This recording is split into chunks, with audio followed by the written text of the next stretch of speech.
আসসালামু আলাইকুম।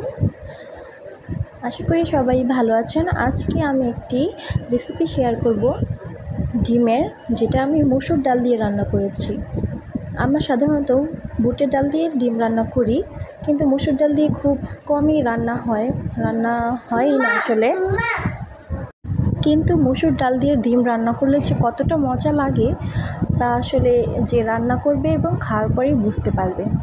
তো প্রথমে আমরা ডিমগুলো সিদ্ধ করে ভেজে নিয়েছি, আর এখন তেলে আমি পেঁয়াজ, আদা, রসুন বাটা, হলুদ গুঁড়ো, মরিচ গুঁড়ো, ধনিয়া গুঁড়ো দিয়ে কষায় নিচ্ছি। তারপরে আমি একটু টমেটো দিয়ে দিলাম, একটু পানি দিয়ে দিয়েছি যেন পুড়ে না যায়, সুন্দরভাবে কষায়া তারপর আমরা এই যে মসুর ডাল অনেকক্ষণ ভিজিয়ে রেখেছিলাম, তো এখন আমি ডালটা দিয়ে দিলাম। এখন এটাকে আমি খুব ভালোভাবে কষাবো। সুন্দরভাবে কষানো হলে ঝোল দিয়ে দিব।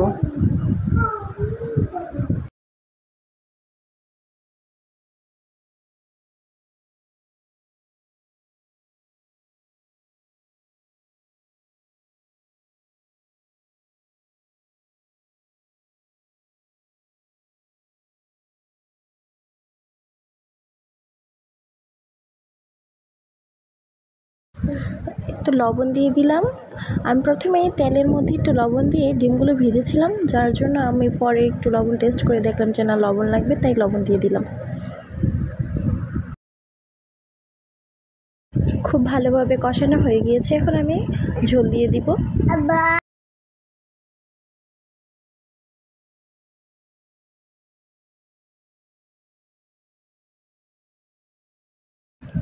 তো অনেকক্ষণ হয়েছে, বলক এসে পড়েছে, এখন ডিমগুলো দিয়ে দিব।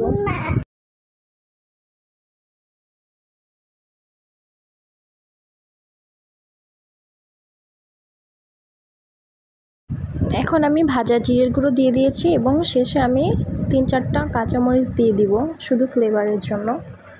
এই তো হয়ে গেল আমার মসুর ডাল দিয়ে ডিম রান্না। একদম শেষে নামানোর আগে আমি ধনিয়া পাতা কুচি করে রেখেছিলাম, সেটা দিয়ে দিলাম।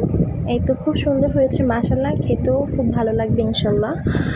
তো আপনারা যারা আমার ভিডিওটি দেখছেন তারা অবশ্যই লাইক এবং শেয়ার করে দিবেন যদি ভালো লেগে থাকে, এবং অবশ্যই আমার চ্যানেলটি যারা সাবস্ক্রাইব করেননি অবশ্যই সাবস্ক্রাইব করে নেবেন।